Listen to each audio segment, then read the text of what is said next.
parlor. Thank you. I would like to use this occasion to publicly thank Mr. Hughes for the opportunity he gave me.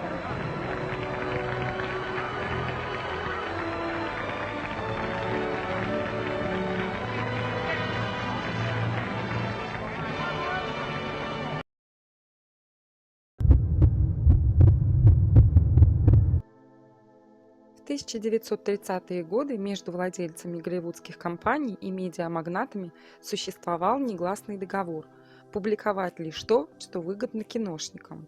Однако фабрику грез часто потрясали скандалы, которые утаить было невозможно. Один из таких – смерть сценариста и продюсера компании Метро-Голдвин-Майер Пола Бёрна, супруга голливудской звезды Джин Харлоу, с которой он успел прожить всего лишь несколько месяцев.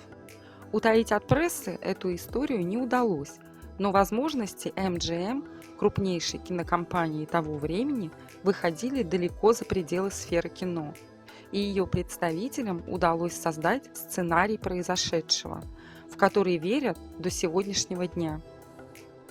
По официальной версии, Пол Бёрн покончил с собой. Но так ли это на самом деле? Официальная версия. В 1932 году Пол Бёрн женился на Джин Харлоу. В то время ему исполнилось 42 года, а Харлоу – 21. Неприятности, если их можно так назвать, начались в первый же день. Буквально через несколько часов после венчания пары в офисе агента Харлоу Артура Ландау раздался телефонный звонок. Звонила Джин. Она билась в истерике и умоляла Ландау немедленно приехать к ней. Откликнувшийся на призыв звезды Ландау застал в апартаментах Харлоу невероятную картину. Джин билась в истерике, а ее муж абсолютно голый спал на полу. Ландау добился от Джин объяснений. Захлебываясь слезами и бесконечно всхлипывая, она рассказала, что как только они переступили порог дома, возвратившись с венчания, Бёрн потащил ее в постель. Это естественно для молодоженов, но то, что увидела Джин, когда новоиспеченный супруг сбросил одежду, повергло ее в шок.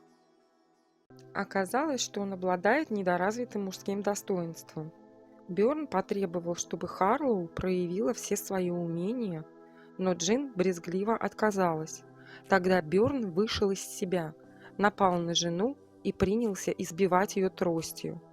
Только когда он в изнемождении уснул, она смогла позвонить своему агенту. Ландау отвез Харлоу в собственный дом, после чего вернулся к продолжавшему спать Полу Бёрну. Когда тот очнулся и рассказал Ландау свою историю, пришел черед удивляться агенту Харлоу. Бёрн поведал, что давно является импотентом, и он надеялся, что женитьба на секс-символе Голливуда поможет вернуть его мужскую силу. Ландау прекрасно понимал, что подобный скандал никому не нужен, и взял с Бёрна клятвенное обещание впредь не принуждать жену к ненормальному сексу. А несколько часов спустя ему удалось уговорить Джин Харлоу повременить с разводом и сохранить видимость удачного брака, хотя бы на время. Надежды Ландау не оправдались. На публике паре действительно удавалось сохранять видимость внешнего благополучия, но на деле их отношения двигались к катастрофе. Вокруг Джин постоянно увивались поклонники. Пол Бёрн безумно ревновал жену, а ее ничто не останавливало отвечать на ухаживание других мужчин. Однажды он в очередной раз закатил скандал, а Харлоу без обиняков объяснила, что она молодая привлекательная женщина и не собирается записываться в монашки, если у мужа проблемы с потенцией. Зная, насколько Джин Харлоу могла быть остра на язык, сторонники данной версии развития событий уверены, фраза звучала гораздо менее дипломатично. Это взбесило Бёрна, и он тут же отправился в секс-шоп, где приобрел самый большой фалоимитатор из имеющихся в продаже. Придя домой, он нацепил его на себя и принялся гоняться за голливудской звездой по дому. Вероятно, он хотел задеть и унизить ее, но в ответ получил очередную порцию насмешек. Через 2 дня после этого, когда супруги не было дома, Пол Бёрн, вылив на себя весь флакон любимых духов Харлоу, Мицука, полностью обнаженный лег на супружескую кровать и пустил себе пулю в висок. На тот момент Бёрн и Харлоу были женаты 4 месяца. Кто же такая Джин Харлоу? Харлоу никогда не обладала выдающимся актерским дарованием.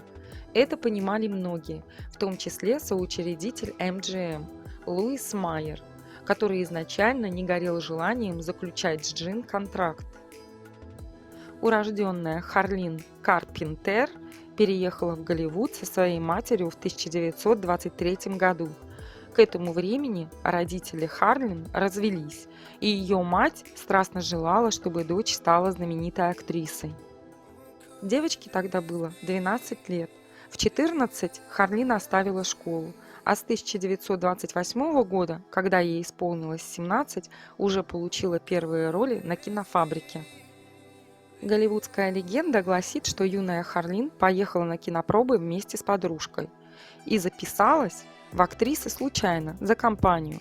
Она взяла псевдоним, составленный из девичьей фамилии матери, и на удивление дело пошло. Вполне возможно, что такая история произошла в действительности, но на самом деле ее мать страстно желала, чтобы дочь стала знаменитой голливудской актрисой, и буквально за руку тащила ее на разнообразные пробы. Только в 1929 году Харлоу снялась в 14 картинах. Но настоящий прорыв произошел, когда Харлоу познакомилась с Говардом Хьюизом, предпринимателем, инженером, авиатором, продюсером и режиссером. С рождением звукового кино Хьюиз пожелал переснять со звуком свой немой фильм «Ангелы ада» и искал новую исполнительницу на замену актрисе из оригинальной картины Грете Нильсен. Норвежка по происхождению, Нильсен говорила с сильным акцентом, и дальнейшая карьера в американском звуковом кино для нее оказалась невозможной. В октябре 1929 года Хьюиз заключил контракт на 5 лет с 18-летней Харлоу. Новый фильм «Ангелы ада» стал кинохитом. На съемки воздушных авиационных трюков Хьюиз потратил около $4 миллионов, что для 1930 года является абсолютным рекордом. Харлоу, чья героиня крутила роман с 2 братьями-летчиками, проснулась знаменитой. Теперь ее ждали исключительно главные роли вместе со звездами. Только в «Огнях большого города» Чаплина она появилась в эпизоде. Хьюиз позволял Джин Харлоу сниматься и на других киностудиях, таких как Fox Film, Columbia Pictures и других американских. Именно в это время она снялась в комедии «Платиновая блондинка», внешний вид героини, который определил голливудский стандарт красоты на многие годы. Чтобы погасить пыл критиков, утверждавших, что Харлоу напрочь лишена актерского таланта и берет публику сексуальной притягательностью, Хьюз отправил Джин в творческое турне по восточному побережью и профинансировал открытие по всей стране клубов с названием «Платиновая блондинка». Он также назначил приз в $10 000 тому, кто создаст краску для волос платинового оттенка, как у Харлоу. При этом личная жизнь актрисы складывалась не так удачно, как в кино.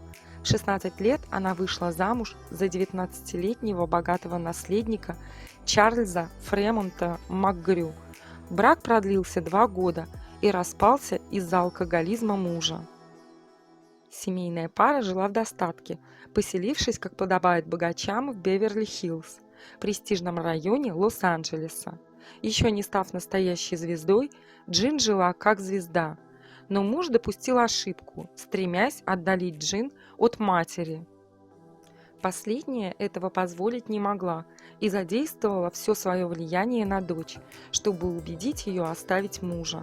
Развод состоялся в 1929 году, а в 1932 Джин познакомилась с продюсером MGM Полом Бёрном. Это знакомство полностью устраивало мать Харлоу, так как Пол Бёрн был именно тем человеком, который мог ввести Джин в высшую кинематографическую лигу. Так и получилось. Именно Бёрн обеспечил заключение контракта Джин Харлоу с компанией MGM. Причем это стоило ему усилий, так как на Луиса Майера первоначально Харлоу впечатления не произвела. Точнее, произвела, но не то, которое было нужно. Майер счел, что образ Харлоу, который она создала, работая под началом Хьюиза, слишком развратный и светлокожий. Майер полагал, что ведущая актриса студии MGM должна быть совершенно иной. Тогда Пол Бёрн, уже ухаживавший за Харлоу, решил зайти с черного хода. Он убедил Ирвинга Тальберга, продюсера MGM, прозванного за свою способность распознавать успешные сценарии и актеров вундеркиндом Голливуда, просмотреть молодую актрису. Тальбергу удалось убедить Майера заключить контракт с Харлоу, и студия не прогадала. Контракт с актрисой вылился в 14 успешных фильмах, в 6 из которых партнером Харлоу был Кларк Гейбл. В том же 1932 году 21-летняя Джин Харлоу вышла замуж за 42-летнего Пола Бёрна. Она жила весьма раскованной жизнью. Известно, что она не носила нижнего белья, в чем мог убедиться любой, кому доводилось оказаться на съемочной площадке вместе с актрисой. Джин никогда не переодевалась в гримерке или за ширмой. Харлоу с легкостью сбрасывала одежду прямо перед съемочной группой, и каждый, кто присутствовал при этом действии, мог заметить, что платиновые волосы у Харлоу были не только на голове. В 17 лет она сфотографировалась полностью обнаженной, и ее близкому знакомому, гангстеру Абнеру Цвилману, пришлось улаживать это дело, чтобы владельцу снимков не пришло в голову шантажировать Харлоу. Говорят, что после этого события Цвилман получил уникальный подарок – медальон с платиновыми волосами голливудской звезды. Согласно некоторым версиям произошедших позднее событий, Цвилману придется помочь Харлоу как минимум еще раз. Кстати, гангстеру удалось избавить мир от фото Харлоу в стиле ню лишь на время. Они уже давно опубликованы и по меркам сегодняшнего дня выглядят невинно. Вернемся снова к самоубийству мужа Харлоу и операции сокрытия. Что же на самом деле произошло той ночью? Известно, что Пол Бёрн умер ночью в воскресенье, однако о его смерти было объявлено только вечером понедельника. И первыми сообщили о смерти продюсера MGM газеты медиамагната Рэндольфа Хёрста, еще до того, как о происшествии стало известно полиции. Почему? Потому что первыми на место преступления прибыли отнюдь не полицейские. Считается, что Харлоу не было в собственном доме. Она была в доме матери и отчима на семейном ужине. Тело Бёрна обнаружил мажордом, и он сразу понял, что нужно позвонить кому-нибудь в компанию MGM, а не в полицию. Когда о смерти Бёрна доложили самому Луису Майеру, тот распорядился повременить с оповещением полиции и лично отправился на место. Майера сопровождали начальник службы безопасности кинокомпании MGM Уайт Хендри и продюсер Ирвинг Тальберг. Первый был отставным полицейским, который проработал на посту начальника службы безопасности кинокомпании 28 лет, с 1925 года по 1953. С именем Хендри связывают множество голливудских скандалов, которые он, пользуясь своими связями в полиции и прокуратуре, с успехом улаживал подкупом, угрозами, а иногда при помощи сокрытия улик. Голливудский вундеркинд Ирвинг Тальберг нужен был Майеру как талантливый сценарист, который при необходимости мог сочинить правдоподобную историю для прессы и общественности. И хитрый лис Майер не ошибся. Как только он переступил порог дома Бёрна, сразу понял, что помощь сопровождавших его людей очень пригодится. Сегодня можно примерно восстановить, что же увидели пришедшие функционеры MGM. Главное, место происшествия совершенно не походило на то, где произошло самоубийство.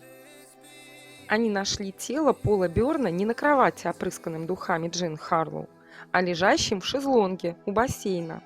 а рядом на столике стояли 2 бокала, а неподалеку валялся мокрый женский купальник. С этим купальником вышел прокол. Никто не обратил внимания на то, что он не принадлежал Джин Харлоу, так как был большего размера. Но люди, участвовавшие в зачистке улик, отнесли его в сушилку в доме и оставили среди других вещей Харлоу. Также на тропинке, ведущей от дома к подъездной дороге, нашли женскую туфельку. Мы не знаем, был ли уверен Луис Майер в виновности Харлоу, но увидев, что в доме произошло убийство, он понял, главным подозреваемым в любом случае станет она, а этого нужно было избежать во что бы то ни стало. Такой скандал для репутации киностудии и удар по карьере Харлоу ни к чему. Все вспомнили судебные процессы над мегазвездой немого кино Роско Арбаклом, обвиненным в убийстве актрисы Вирджинии Раб. От одной мысли о повторении подобного Майера лихорадило. Его первыми словами при виде места преступления были «Боже, у нас не может быть убийства». Поэтому троица аккуратно прибралась на месте преступления. Они перенесли труп Бёрна в спальню, раздели его догола и уложили в постель. Начальник службы безопасности Уайт Хенри вложил пистолет в руку Бёрна и опрыскал его духами Джин Харлоу. Бокалы со столика у бассейна вымыли и поставили на свое место в бар. Купальник, который приняли за принадлежащий Харлоу, забросили в сушилку к остальным вещам актрисы. Нужна была еще предсмертная записка. Здесь версии разнятся, но сходятся в одном – она сфальсифицирована. Одни полагают, что записку полностью подделали, другие считают, что она написана действительно Полом Бёрном, но не перед смертью, а раньше. Текст записки составлен таким образом, что его можно интерпретировать совершенно по-разному. Например, как извинение мужа перед супругой после очередной ссоры, и не более того. «Дорогая, к сожалению, только так я могу исправить все то плохое, что причинил тебе, и стереть следы своего страшного унижения. Ты сама понимаешь, прошлая ночь была не более чем комедия. Я люблю тебя, Пол». Пока на месте преступления подчищались улики, Майер связался с газетным магнатом Рэндольфом Хёрстом, с которым у него были давние деловые отношения. Майер сказал Хёрсту, что у него есть официальная версия того, что произошло с Полом Бёрном. История была скандальной и замешанной на сексе. В самый раз для желтой прессы. Но главное, она никак не задевала интересы Джин Харлоу и даже играла ей на руку, так как представляла ее жертвой несчастливого брака. Хёрст с готовностью откликнулся на просьбу могущественного владельца киностудии. Кроме того, кому, как не ему, знать, что такое скрывать убийство. Хёрст и сам был задействован в одной из самых больших тайн Голливуда. Только случайно он оставил миру Чарли Чаплина, после того, как застрелил собственного друга, приняв его за Чарли. В свою очередь, начальник службы безопасности MGM Уайт Хенри связался со своими друзьями в полиции, чтобы обеспечить проведение правильного расследования. Также он встретился с прокурором Бураном Фитцем, сотрудничавшим с голливудскими компаниями, обеспечивая их неприкосновенность. Впоследствии коррупционная деятельность прокурора Бурана Фитца была неоднократно подтверждена. Так была создана история о самоубийстве Пола Бёрна, второго мужа кинодивы Джин Харлоу. Она осталась в истории, и пересматривать это дело власти не намеревались. Что же могло случиться на самом деле с Полом Бёрном? Возможно, официальная версия смерти Пола Бёрна так и осталась бы единственной. Но спустя 3 дня после его кончины произошло событие, которое дало толчок последующим расследованиям, преимущественно частного характера. Спустя год власти предприняли только одну попытку провести повторное расследование, но оно завершилось подтверждением выводов о самоубийстве. Спустя 3 дня после смерти Бёрна при загадочных обстоятельствах умерла актриса Дороти Миллет. Она села на пароход, курсировавший между Сан-Франциско и Сакраменто. В конечном пункте маршрута на борту судна ее уже не было. Один из офицеров нашел на палубе у перил сброшенные женские туфли. Позднее тело Миллет выловили из реки Сакраменто. Опять же, по официальной версии, придуманной в офисах Луиса Майера и Рэндольфа Хёрста, Дороти Миллет свела счеты с жизнью после известия о смерти Пола Бёрна. Но почему? Об этом газеты Хёрста предпочитали не распространяться, потому что ответ на этот вопрос несколько подмывал сфабрикованное расследование. Дороти Миллет была первой женой Пола Бёрна, с которой он продолжал поддерживать близкие отношения. Он даже составил на ее имя завещание, а имя Джин Харлоу появилось лишь незадолго до смерти Пола Бёрна. Версия о половой слабости Бёрна шита белыми нитками, о чем, кстати, хорошо знала еще одна женщина, давняя любовница Пола Бёрна и его секретарь Ирен Харрисон, с которой у Бёрна существовала продолжительная интимная связь. О мужской слабости Бёрна рассказал на пресс-конференции личный доктор Луиса Майера, выполняя распоряжение своего влиятельного шефа. Создатели истории жизни и смерти Пола Бёрна постарались представить дело таким образом, будто стареющий и страдающий половым бессилием продюсер решил утвердиться и, возможно, избавиться от половой дисфункции, женившись на молодой и соблазнительной секс-бомбе Голливуда. Однако реальность могла выглядеть и по-другому. Харлоу, подстегиваемая матерью, желавшая добиться как можно большего в кино, решила, что в этом ей может помочь удачное замужество. Пол Бёрн с его связями казался подходящей кандидатурой для реализации этих планов. Собственно, так и получилось. Бёрн устроил Харлоу выгодный контракт на ведущей киностудии страны. Не Пол Бёрн искал знакомства с Харлоу. Это Джин Харлоу пожелала выйти за него замуж. Согласно этому сценарию событий, вовсе не Пол Бёрн, а Джин Харлоу была преследователем в их отношениях, и именно она втянула Бёрна в свою сеть. Разногласия между Бёрном и Харлоу начались вовсе не из-за проблем в сексе. Они произошли из-за денег. Очень скоро выяснилось, что Бёрн беден, как церковная мышь.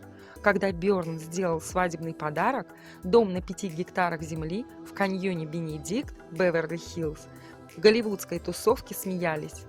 Пол Бёрн не может позволить себе купить банку корма для кошек. Откуда у него средства на покупку дома? Тем не менее, погрязнув в долгах, Бёрн смог сделать такой подарок и потому дорожил им. Но Харлоу дом не нравился, и она настаивала на его продаже. И вот из реки Сакраменто выловили Дороти Миллет, гражданскую жену Пола Бёрна. Немного о Миллет. Миллет родилась во Франции в 1999 году. Вместе с семьей эмигрировала в Соединенные Штаты. С Полом Бёрном она познакомилась в 1911 году, когда тот завершал обучение в Американской академии драматического искусства. Считается, что пара состояла в гражданском браке. Однако в соответствии с переписью населения 1920 года Бёрн и Миллет вступили в брак и проживали в округе Манхэттен в отеле. В том же 1920 году у Дороти стали проявляться симптомы психического расстройства, и Бёрн был вынужден поместить жену в клинику Блайтвуд в Гринвиче, штат Коннектикут. Пол Бёрн финансировал лечение Дороти, продолжал ее поддерживать и встречаться с ней и после выписки из клиники. Так продолжалось более 10 лет и не прекратилось после женитьбы Бёрна на Харлоу. Об этом рассказывали сотрудники отеля и брат Пола, Генри Бёрн, который, как говорят, также воздыхал о Дороти. В мае 1932 года Дороти Миллет переехала в отель Плаза в Сан-Франциско.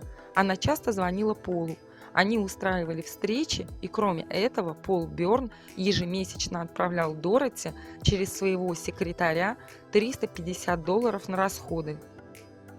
Власти и представители киностудии MGM вынесли заключение, что Дороти Миллет покончила с собой, потому что была особой психически неуравновешенной, а также в связи с обострением психической болезни, вызванной смертью человека, с которым ее связывали несколько лет совместной жизни. Однако люди, знавшие Пола Бёрна, не столь поверхностно сомневались в версии, предложенной широкой публике Луисом Майером, Рэндольфом Хёрстом и полицией. Одним из таких людей был сценарист и друг Пола Бёрна Сэмюэл Маркс. Он провел собственное расследование, суть которого сводилась к тому, что Дороти Миллет убила Пола Бёрна из ревности, полагая, что на месте Джин Харлоу должна была оказаться она.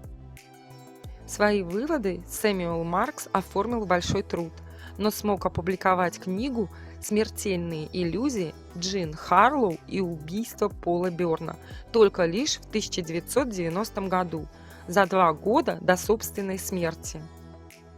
Маркс высказал предположение, что Бёрна убила его первая жена Дороти Миллет. В этот злополучный вечер, когда Харлоу не было дома, Бёрн и Дороти договорились о встрече. Миллет прибыла на встречу в состоянии депрессии, вызванной женитьбой Бёрна на Харлоу. Она ревновала, считала, что только ей должно было достаться то положение, в котором пребывала Харлоу. Выгодный контракт, деньги, слава и прекрасный муж.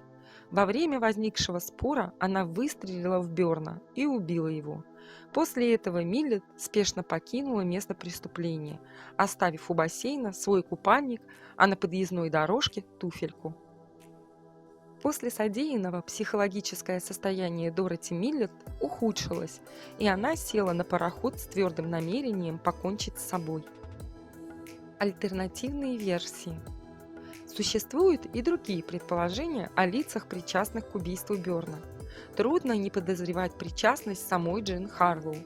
Подручные, финансируемые Луисом Майером, утверждали, что Харлоу не только не была знакома с Дороти Миллет, но даже не знала о ее существовании. Подобные утверждения звучат сомнительно, ведь даже в их собственном доме с Бёрном висел портрет Дороти Миллет. Если бедственное финансовое положение Пола Бёрна не было тайной для светской тусовки, Харлоу это и подавно было известно, как и то, что остатки своего состояния он завещал Дороти Миллет. Получив подпись на завещании, в котором значилось уже ее имя, Харлоу могла решить, что пора избавиться от мужа. На роль соучастников претендуют сразу несколько человек, включая мать Харлоу и отчима.